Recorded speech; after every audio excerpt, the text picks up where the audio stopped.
en Antena TV.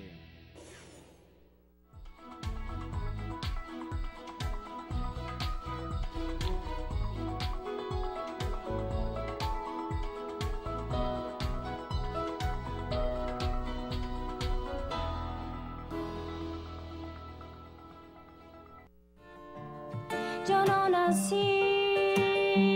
sin causa, yo no nací sin fe.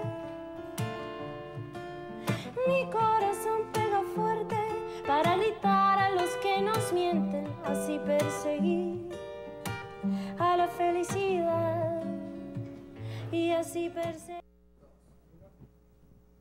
Hola, ¿qué tal? Muy buenas tardes, bienvenidas y bienvenidos al programa Nuestras Voces, un programa del Centro de Derechos Humanos de las Mujeres, en donde el día de hoy vamos a hablar pues de derechos humanos. Y qué mejor marco para hablar de los derechos de las niñas y los niños que el día de hoy conmemoramos pues con mucha felicidad y alegría por ser la semilla del futuro de nuestro país y del mundo.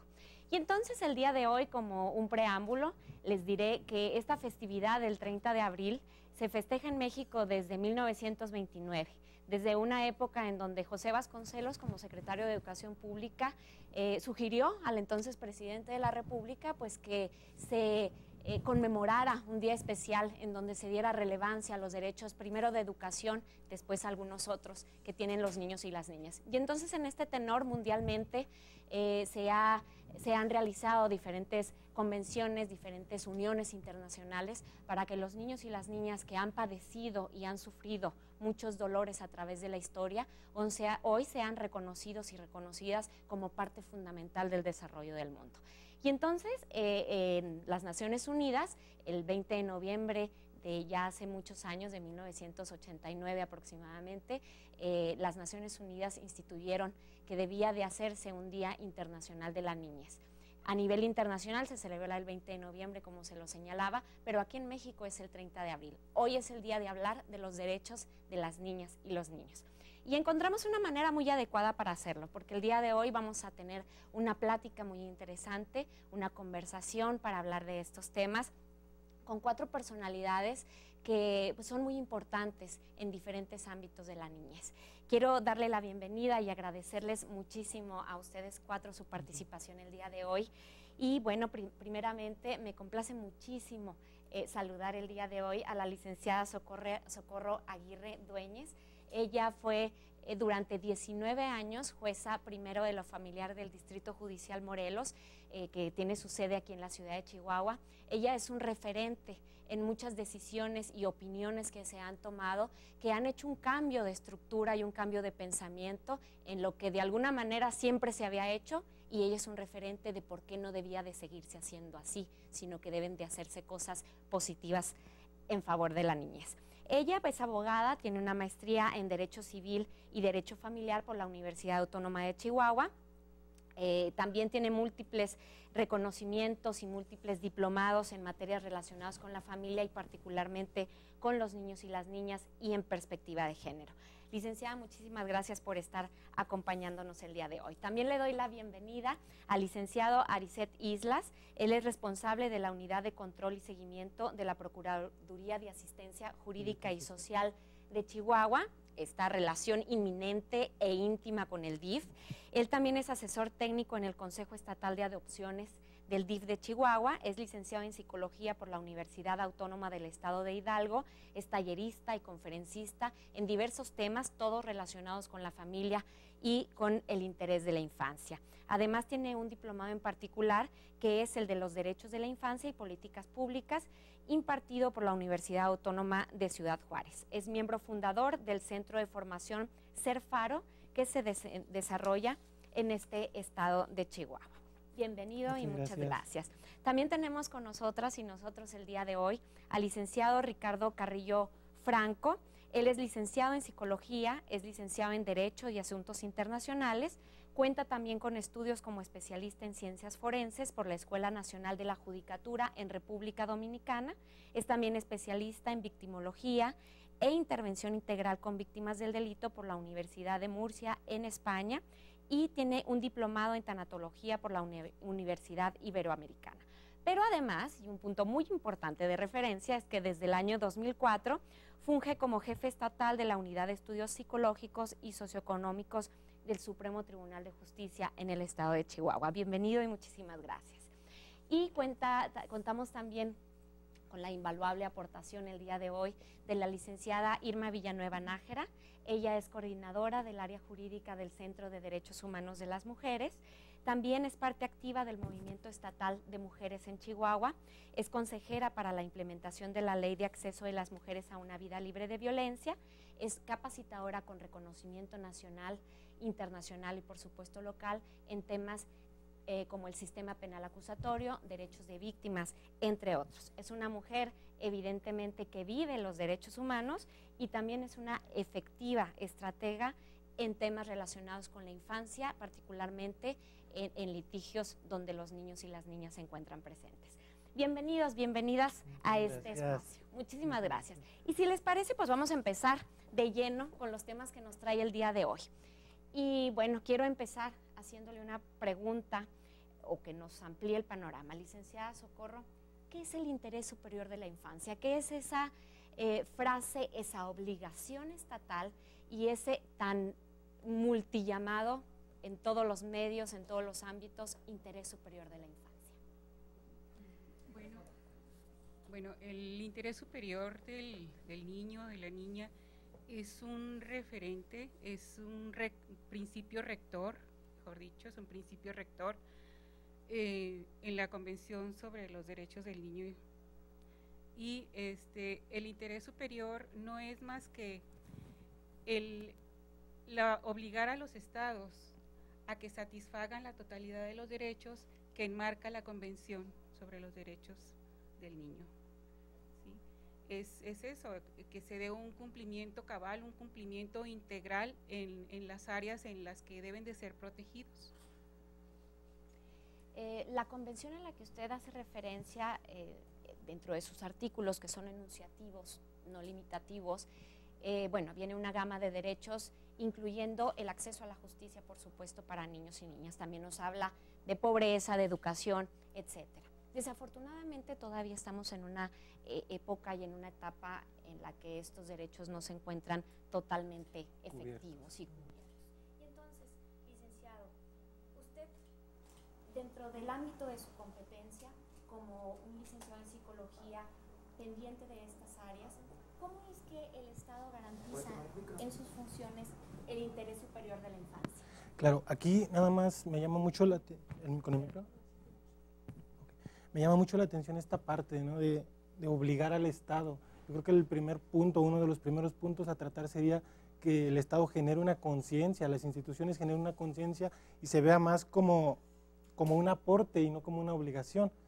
Ahora, el garantizar el desarrollo óptimo, la dignidad de los niños en la aplicación de todos los derechos, se ha ido trabajando, pero es muy nuevo. En realidad estamos hablando concretamente de 4 o 5 años donde ha tomado mucho auge, ¿no?, el garantizar que los niños vivan plenamente estos derechos, ¿no?, que son finalmente derechos humanos, que son derechos inherentes al niño, ¿no? Muchas veces creo yo que pensamos que los niños pensamos en los niños como una especie diferente a los adultos, y primer indicador, creo yo, que habría que integrarlos, ¿no? Somos parte de un todo, ¿no? Adultos y niños como un todo, como un sujeto de derecho. Entonces va por ahí, creo yo, que el Estado genere una conciencia, no como obligación. No tengo la obligación de otorgarle a los niños los derechos, tengo la conciencia de aportarle a los niños, ¿no?, de proteger a los niños, ¿no?, incluyéndolos. En esta tesitura, al concientizar que los derechos son inherentes a las personas, son inherentes a los niños y a las niñas, entonces su efectividad seguramente será más sencilla. Sin embargo, todavía hay sociedad, hay autoridades, hay pensamientos que no tienen adherido, como sería lo ideal, los derechos de los niños y las niñas. ¿Qué sucede en esta parte?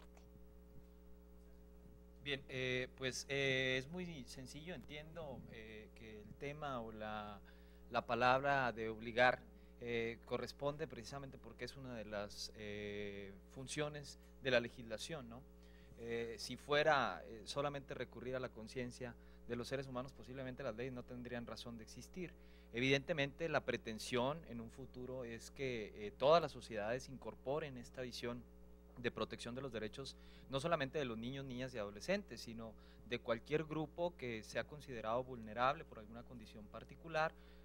Tenemos incluso grupos que poseen diferentes características de vulnerabilidad, por ejemplo, los niños que son migrantes o niños que además son indígenas, que viven en condiciones de pobreza, de falta de oportunidades para accesar al derecho a la educación, etcétera.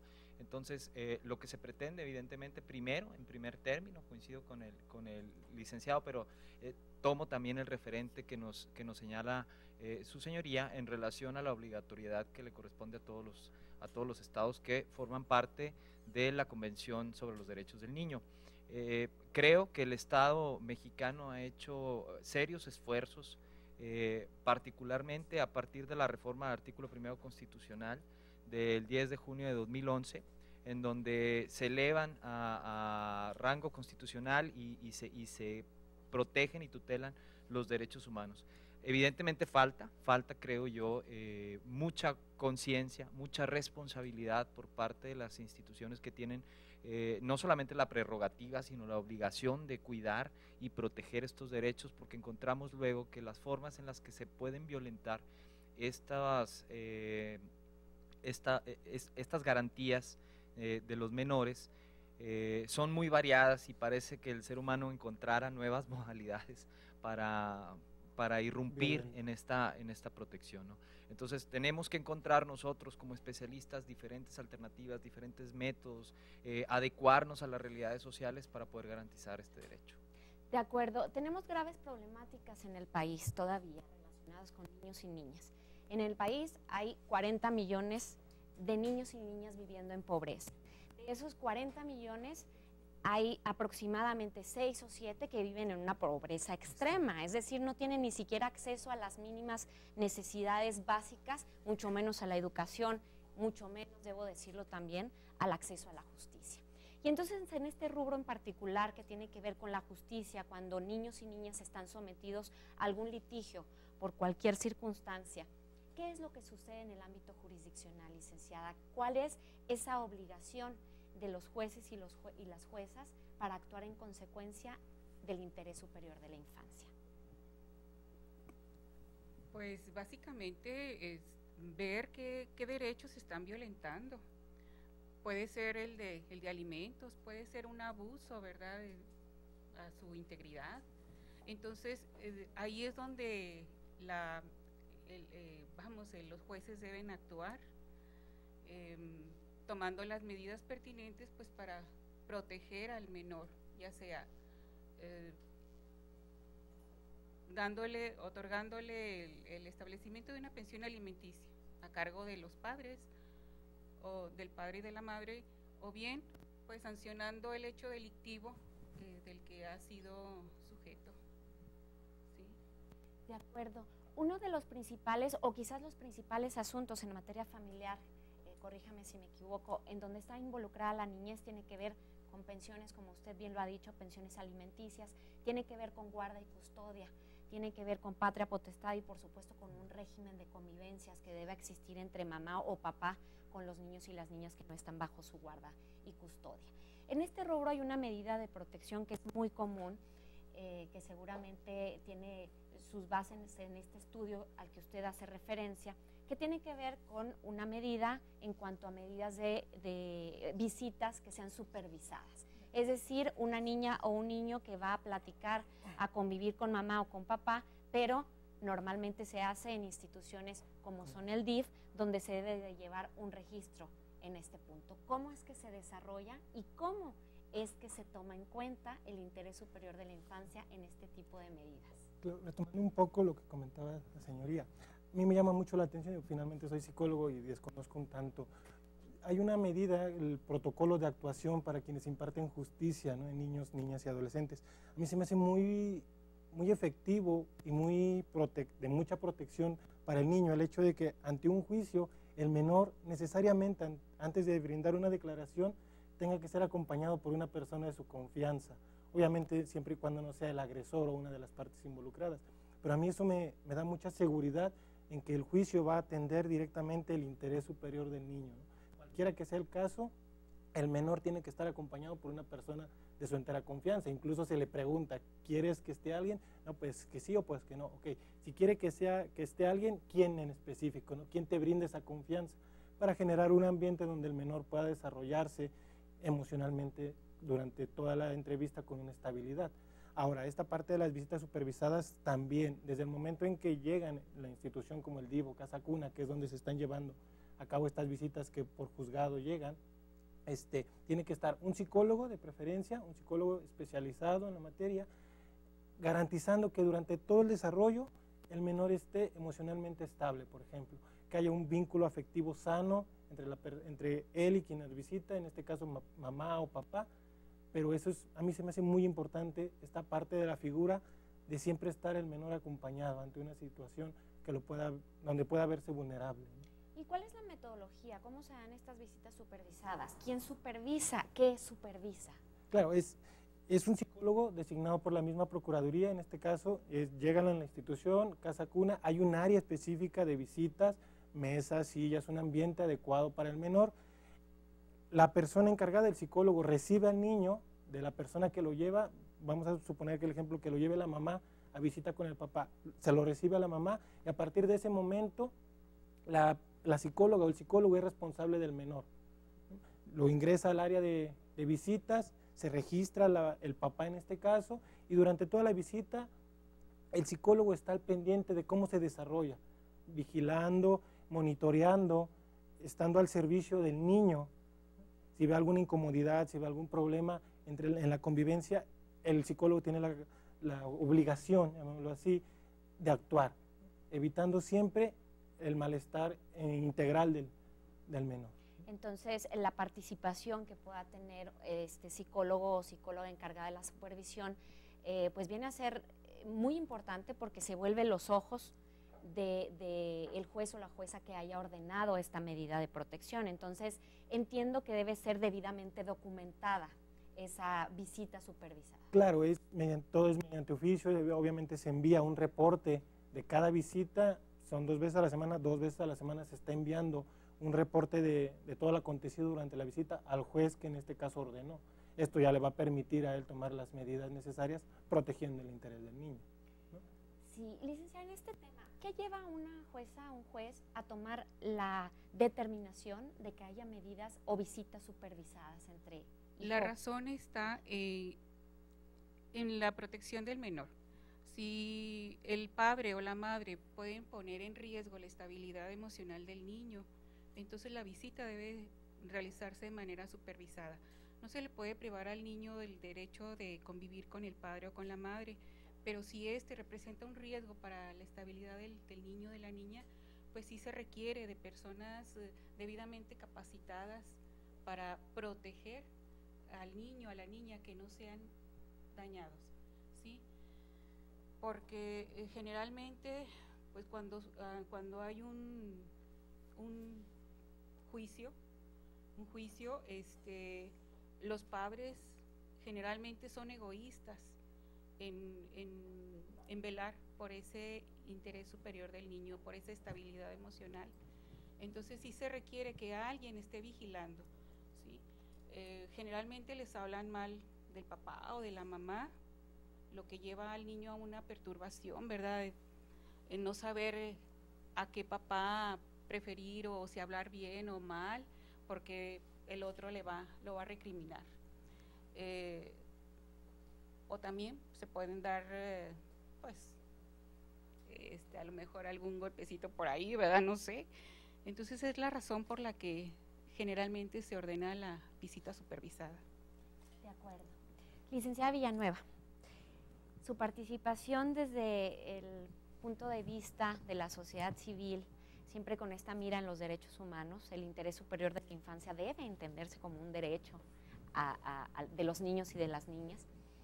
Entonces yo le pregunto, este concepto del interés superior, ¿cómo es que se desarrolla realmente cuando estamos litigando y cuando tenemos en controversia algún litigio, algún derecho de la niñez?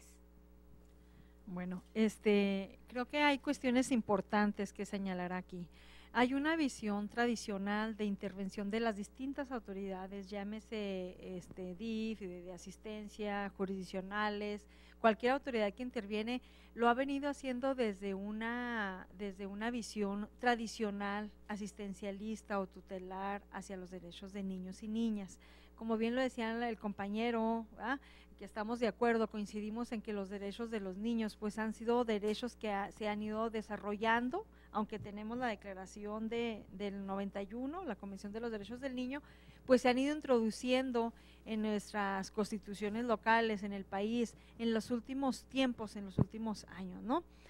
Y esto ha traído como consecuencia pues toda una tradición de intervención cuando hay niñas y niñas o cuando hay también otros grupos vulnerables en una situación de vulnerabilidad, llamémosle indígenas, ancianos, que siempre ha sido la tendencia a decidir por ellos lo que consideramos bien o mal o que les va a beneficiar o a perjudicar. Creo que aquí ha pasado lo mismo en cuanto a niños y niñas, y en los últimos 3 años, en los últimos 5 o 3 años, sobre todo a partir de la reforma del artículo 1 constitucional que bien hablaba el licenciado Carrillo, bueno, el derecho de la niñez tiene un rango constitucional, es reconocer lo que habla en la Convención sobre los derechos del niño, y de esta serie de principios, uno de ellos es el interés superior, cómo estas decisiones que tomen toda autoridad debe de ser centrada para respetar el interés superior del niño. Pero también hay otros principios, el principio de no discriminación, ¿no? Cómo tomar en cuenta si se trata de un niño indígena, no se puede administrar una decisión igual si es un niño de la zona rural, si es un niño indígena, si es un niño con una discapacidad, si es un niño con alguna otra situación particular, que lo haga sujeto a una tutela especial. Creo que hoy en día tenemos una gran oportunidad que se ha estado implementando, que intentamos implementar a través de las controversias judiciales o en cualquier otra instancia, de este cambio de paradigma de la atención de niños y niñas, ya no verlos como una extensión de adultos, no yo decido por ellos, sino realmente que podamos tener esta concepción que vaya junta con el derecho humano, los derechos humanos que tienen niños y niñas, y que esto implicaría que hoy sean sujetos de derechos, ¿no? Que sean sujetos, que ellos formen parte también de generar una opinión o una declaración en las decisiones que van a tomar otras personas. Pero esto implica reconocerles a ellos por sí mismo el derecho a participar, a dar una opinión, y que ésta deberá ser interpretada con un enfoque transformador distinto a lo que tradicionalmente o históricamente se ha hecho, ¿no?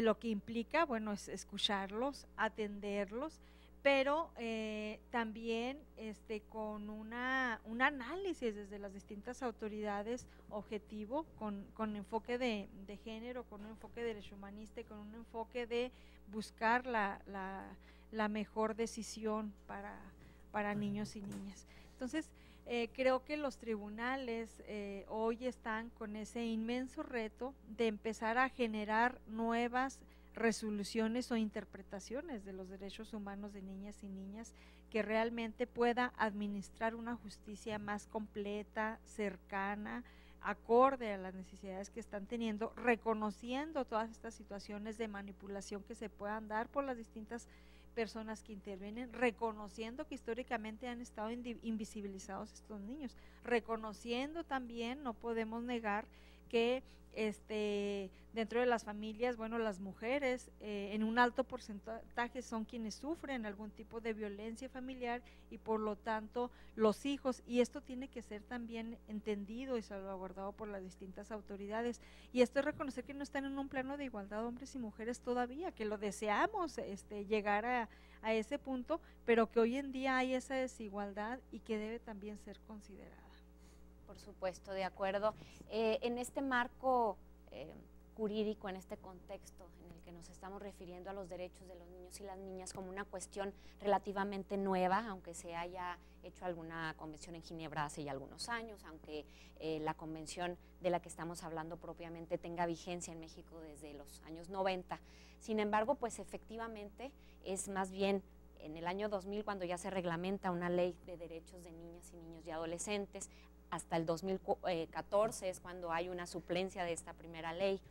En sí es cuando se le está dando mayor auge a este estudio. Y también hay un protocolo como bien lo mencionaron, en donde se debe de tomar en cuenta algunas circunstancias particulares cuando niñas y niñas comparecen, están inmersos en un juicio determinado y su comparecencia para ser escuchados por la autoridad jurisdiccional o cualquier otra autoridad es necesaria.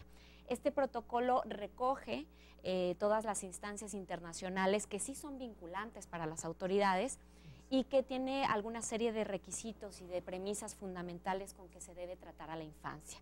En este sentido, ¿qué sucede, licenciado? ¿Qué sucede cuando una niña o un niño es citado para comparecer ante un juez para que hable sobre guarda y custodia, con quién quiere vivir, si su mamá lo trata mal, si su papá lo hace contar mentiras? ¿Qué sucede con estos temas tan delicados que existen y que sin duda alguna son contrarios al interés de la infancia?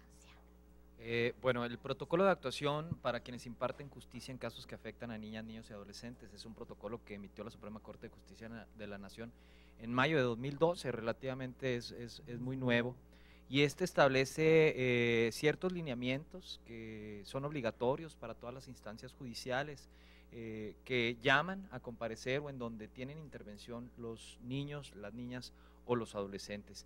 Y señala algunas particularidades en cuanto al objetivo que pretende, que es no revictimizar al menor, tratar de llamarlo la menor cantidad de veces ante una autoridad judicial, porque la Corte interpreta y considera esto como un acto, dice la Corte, de imposible reparación, o sea, revictimizar al niño, porque se supone que si ha pasado por ciertos eventos sumamente traumáticos al seno de la familia, llamarlo para que narre nuevamente estas cuestiones es una forma de revictimización y se pretende evitar. Se busca con esto, además, garantizar que las declaraciones estén lo más apegados a la verdad. Y me parece y si se me permite, es muy importante señalar que si bien existen ciertos parámetros a través de los cuales las autoridades tienen que regirse para evitar generar daños en contra del menor, lo cierto es que es muy importante recordarle a las personas, a la gente, que el primer obligado de salvaguardar los derechos de los menores son los quienes ostentan la guarda y custodia de los mismos o la tutela, ¿no? O sea, los padres tienen esta obligación. Vemos con mucha tristeza que a pesar de los esfuerzos y del rompimiento de estos paradigmas que a nivel institucional se pretende implementar, los padres son quienes a veces utilizan a los hijos como rehenes dentro de un problema en el cual no deberían de estar involucrados los hijos. Por lo tanto, nosotros consideramos muy importante que la autoridad administrativa o judicial pondere la necesidad real de llamar a un niño primero, antes de tomar cualquier medida. Ya cuando esté ahí, lo que se pretende es valorar si este menor es necesario que comparezca, porque sí encontramos que a veces los hijos se convierten en objetos de intercambio mercantil o en sujetos clausulares dentro de los divorcios o de algunos convenios entre las partes, y es importante contar con la participación de estos sujetos de derecho, pero siempre que de verdad exista la necesidad y la certeza de que la información que van a vertir dentro del procedimiento es una información útil y que no les genera violencia en contra de los mismos.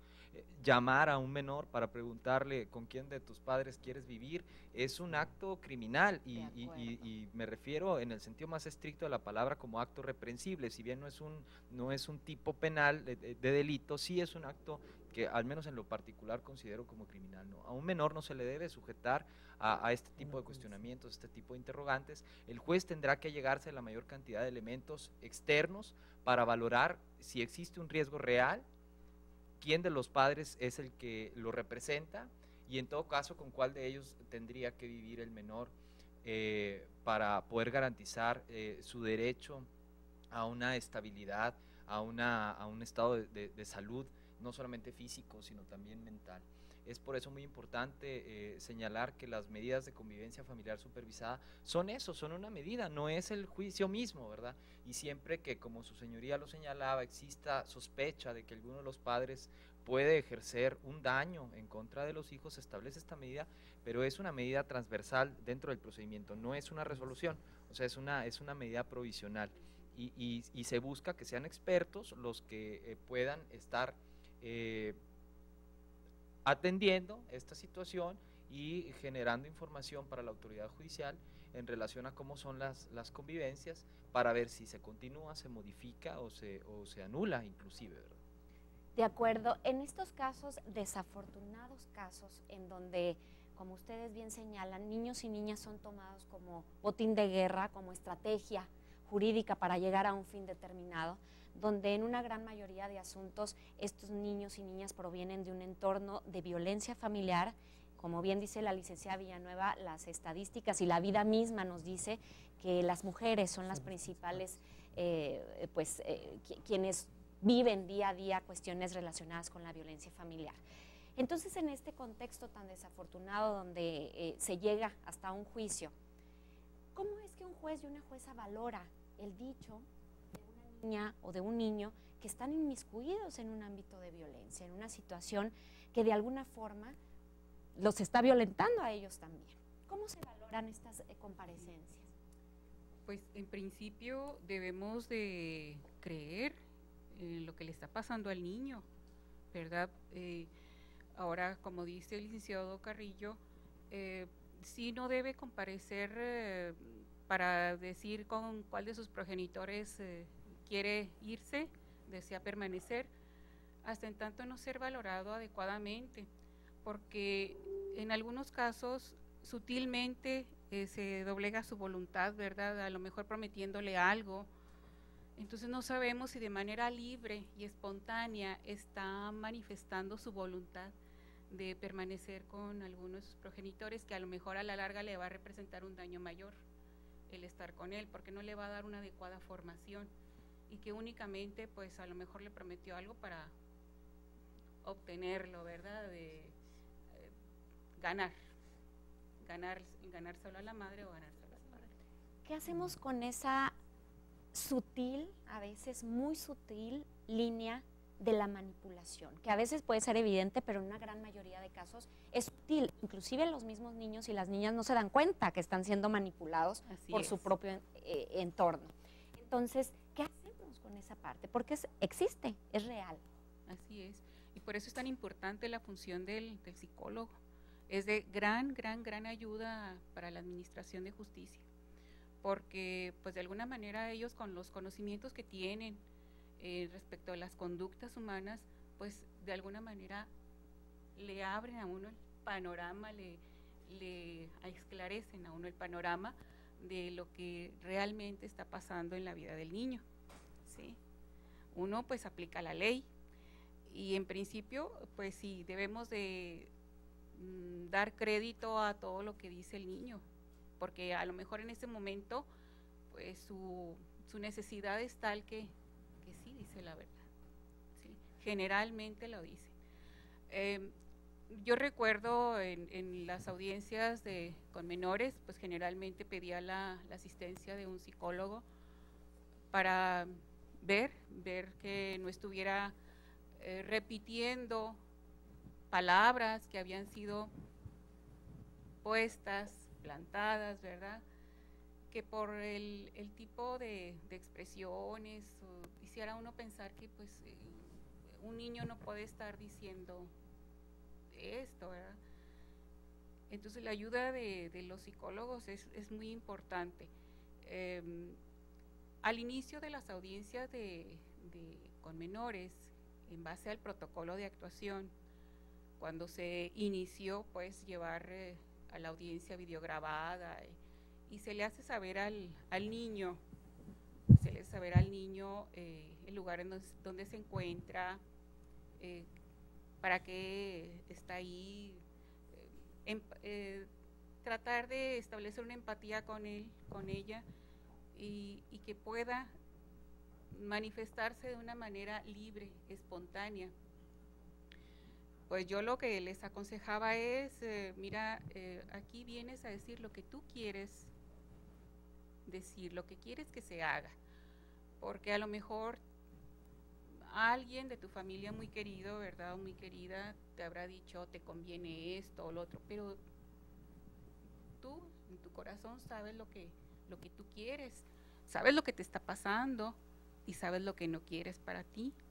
Y aquí pues vas a venir a precisamente expresar lo que tú quieres para ti, lo que tú quieres de aquí en adelante, porque ese va a ser tu futuro también, va a ser parte de tu vida. Entonces, de alguna manera ellos, pues sí, lo entendían, sonreían y creo que generalmente sí funciona, ¿verdad? Sí, pero hay veces que llegan a manipulados, ¿sí? Bien. Había un niño que dijo, me van a entregar un CD con esta entrevista, dice, así muy emocionado. Como si Sí, fuera parte como de si una fuera película. parte de una película, de un show.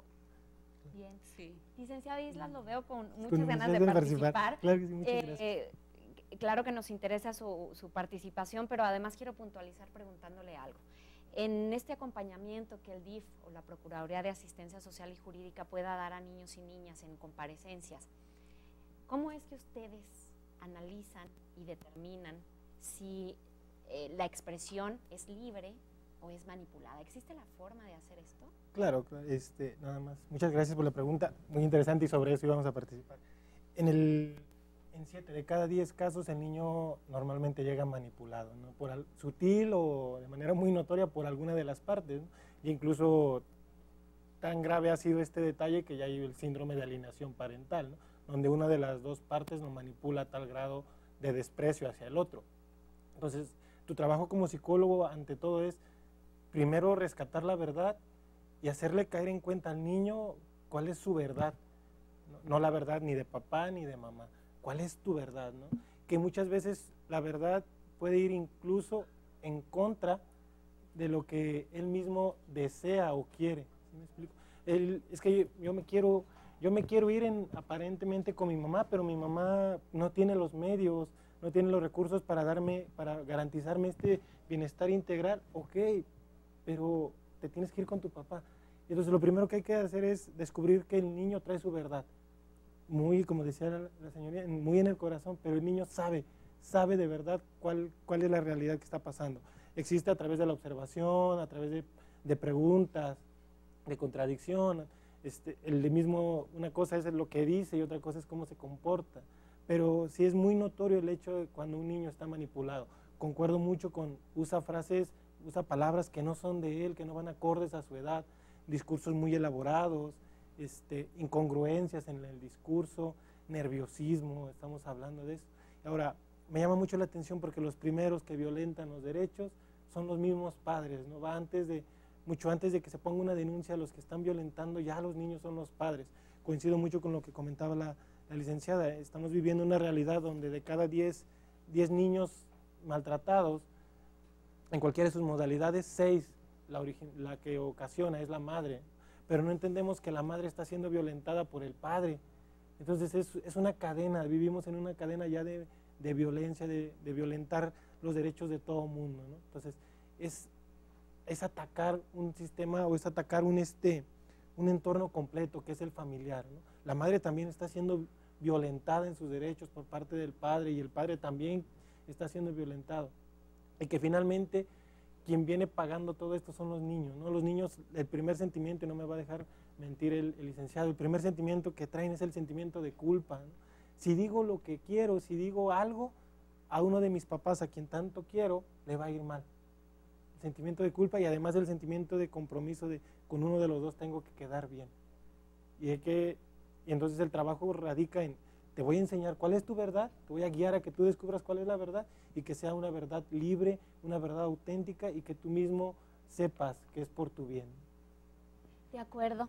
Licenciada Villanueva, ¿qué es lo que encontramos en el litigio estratégico de los derechos humanos de las niñas y los niños cuando comparecen ante los juicios? ¿Qué es la percepción que usted tiene de este rubro? Bueno, yo hablaría de la experiencia que tenemos nosotros como Centro de Derechos Humanos de las Mujeres, que bueno, acompañamos mayormente a mujeres, a madres que están implicadas en controversias judiciales, y lo que hemos detectado nosotros, coincido con ellos, ¿no? La mayor parte de los casos de los niños pueden presentar una manipulación. Pero hablando efectivamente de algunas de las controversias o la mayoría de controversias que nosotros realizamos, hay un fondo, una situación de fondo de violencia hacia la madre, como él lo citaba. Entonces, en muchas de estas ocasiones las madres quieren conservar la guardia y custodia de los niños y los niños están siendo utilizados como rehenes, ¿verdad?, por la parte que agrede, o bien en muchas ocasiones ya se fueron arrebatados por los progenitores, acusando a las madres de agresoras, de violentas, ¿no? Y a veces una de las cuestiones que se tendría que visibilizar es si hay una situación de violencia hacia las mujeres y ellas están replicando esta situación hacia sus niños, que es lo que muchas veces sucede inconscientemente, sin tener la intención de agredirlos, sino ellas bajan una situación emocional en la que se encuentran y que repercuten en los niños, desafortunadamente. No justificamos, entendemos. Yo considero que debemos de estar en este camino. En este tipo de casos debe de existir una atención multidisciplinaria, ¿no? Los jueces necesitan que les llegue información, los jueces son peritos, a veces tenemos la idea de peritos en todo, pero son peritos en derecho, en aplicar la ley. Entonces ellos necesitan escuchar al psicólogo, al maestro, a la trabajadora social, que puedan realmente hacer una investigación, una intervención en el caso para dar este tipo de opiniones y hacer las propuestas necesarias. Porque si son niños o niñas que están siendo víctimas de alguna situación de violencia, los jueces son los que deben de poner remedio al tomar las medidas provisionales, temporales o definitivas en su caso. Considero que falta mucho en este aspecto, en esta intervención multidisciplinaria adecuada, con expertise realmente, porque nos ha ganado la violencia, creo yo, hacia las mujeres, niños y niñas y otras personas en situación de violencia, nos ha ganado y no estamos preparados para enfrentar los grandes retos que implica la intervención en estos casos. Entonces, considero que la declaración o la intervención de los niños debe ser analizada en contexto general de la situación, no de una forma aislada, porque ellos ya llegan, si el 7% llega manipulado, llega con un discurso fabricado que una de las partes, en los casos que nosotros litigamos son los padres, ya introdujo en su cerebro. Entonces, si tomamos en forma literal esa manifestación del niño, estaremos limitando la intervención jurisdiccional. Tenemos que analizarlos en contexto, ver qué otras pruebas, ver qué dicen los hechos la madre, ver qué dice en los hechos el padre, ver si alguna de las partes nos está diciendo que hay denuncias penales ya que en fiscalías que se están investigando, se deben de tomar en cuenta para tomar temporalmente las medidas necesarias. En muchas ocasiones las mujeres piden insistentemente que se suspendan visitas con los papás o con la parte que agrede. No es por capricho, queremos que hayan suspensiones, quieren que haya suspensiones temporales para que realmente quien está ejerciendo algún tipo de violencia pueda tener la oportunidad de acudir a alguna institución especializada donde pueda reflexionar la forma en la que está ejerciendo esa paternidad o esa maternidad en el caso de las mujeres, ¿no? Que realmente se puedan ellos valorar y reconsiderar. Lo que queremos son niños y niñas libres de cualquier acto de violencia hacia ellos, pero no podemos olvidar que estamos en un contexto donde la mayor violencia se ha ejercido sobre sus madres. Entonces se tienen que dictar medidas claras para que puedan realmente atenderse y no solapar ninguna conducta abusiva por parte de alguna de los progenitores. Son grandes retos, creo que tenemos. Sí, de acuerdo. En mi experiencia profesional, debo decirles que la vocación afortunadamente me ha llevado a tratar asuntos relacionados con los niños y las niñas, en asuntos donde están sus derechos en litigio, y me he encontrado con una tendencia que les comento, de alguna manera no me parece la más correcta, cuando se toma literalmente la palabra de una niña o de un niño sin tomar en cuenta todo lo que hemos hablado aquí. Efectivamente debemos creer en ellos, porque no son mentirosos nada más porque son niños o niñas, como es un mito sexista o discriminatorio hacia la infancia. Debemos creer en ellas y en ellos, pero también debemos hacernos cargo de lo que hay a su alrededor, de dónde viene lo que están diciendo, por qué lo dicen de esa manera, qué hay atrás de las manifestaciones que hacen los niños y las niñas. Y bueno, nos llegó una pregunta de una persona que quiero sacar al aire antes de seguir con esta plática tan interesante, y se la hacen específicamente a usted. Licenciado Carrillo, le preguntan a usted, ¿qué pasa cuando los niños o las niñas necesitan apoyo psicológico, que están en algún juicio, el papá no quiere pagarlo, no se quiere hacer cargo del tratamiento? ¿Qué es lo que deben hacer estas mujeres que tienen a sus hijos y a sus hijas? Miriam Rivas hace esta pregunta. Gracias, muchas gracias por la pregunta. Bueno, en este caso el Estado tiene la obligación de derivar a la persona, al usuario, a quien tiene la necesidad, con alguna instancia de carácter público o privado inclusive, o puede también obligar al deudor alimenticio, porque es también parte de las obligaciones de los alimentos, asistir en materia de salud, también física y psicológica.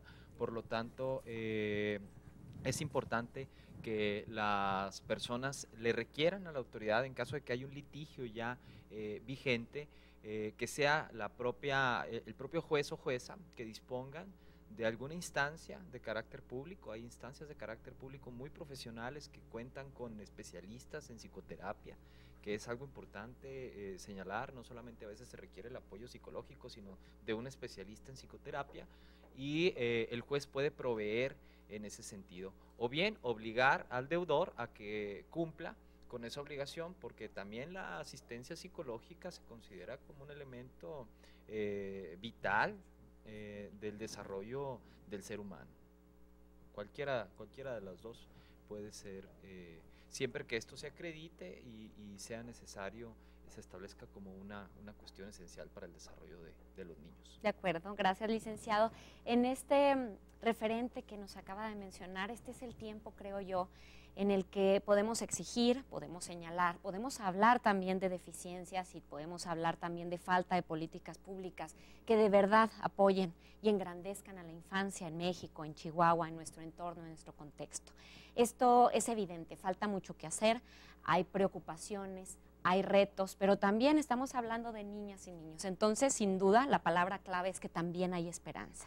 Yo quisiera concluir esta plática que tuvimos el día de hoy, tan interesante, con su opinión precisamente sobre estos tres rubros: la preocupación, la principal preocupación, el principal reto y la esperanza que se tiene respecto a niñas y niños. Licenciado Islas. Quisiera concluir con, hay una frase de Alejandro Dumas que a mí me impactó cuando la leí por primera vez, y a partir de ahí empecé a tomar algunas acciones, ¿no?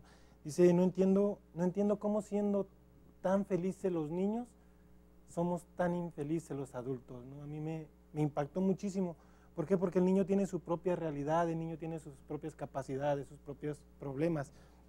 Creo que el principal reto ahorita es hacerlos visibles, ¿no? Como bien comentaban, es tomarlos en cuenta, no olvidarlos, son esa parte olvidada de nuestra sociedad. Ese es, creo yo, el principal reto, además de seguir construyendo y de consolidar ese trabajo entre instituciones, que no una institución vaya por su cuenta, que no atienda nada más al niño por su propia cuenta, como que cada quien jalando de su propio lado, ¿no? Sino que todos jalemos al parejo para poder garantizar niños felices, ¿no?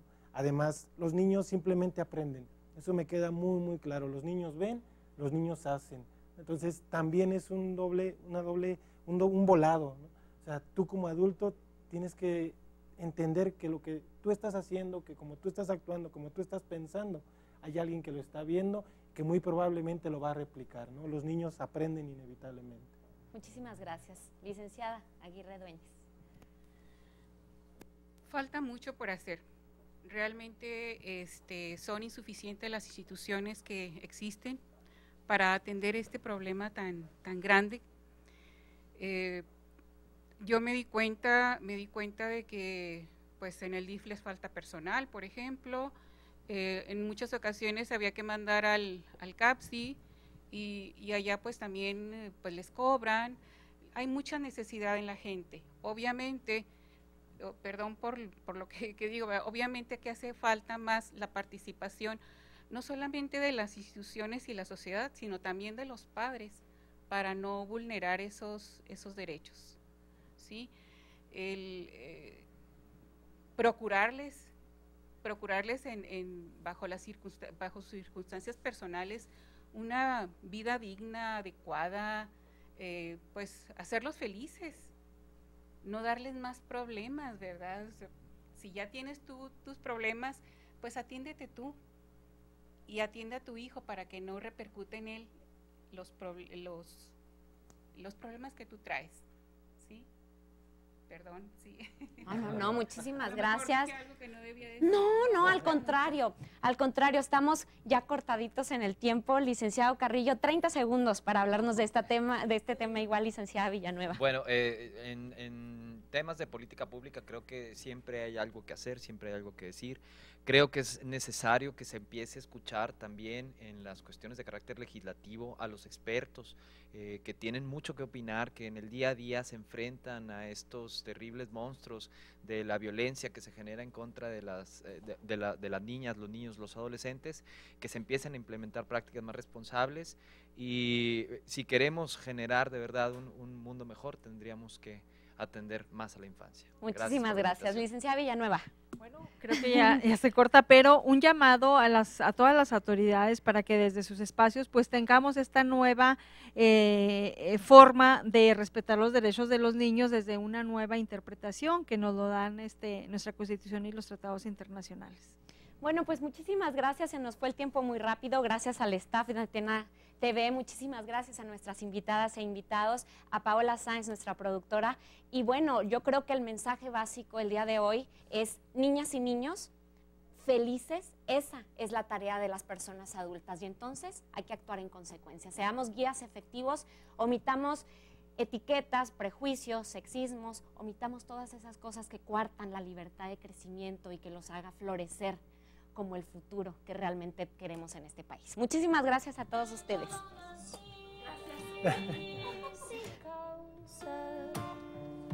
Yo no nací sin fe,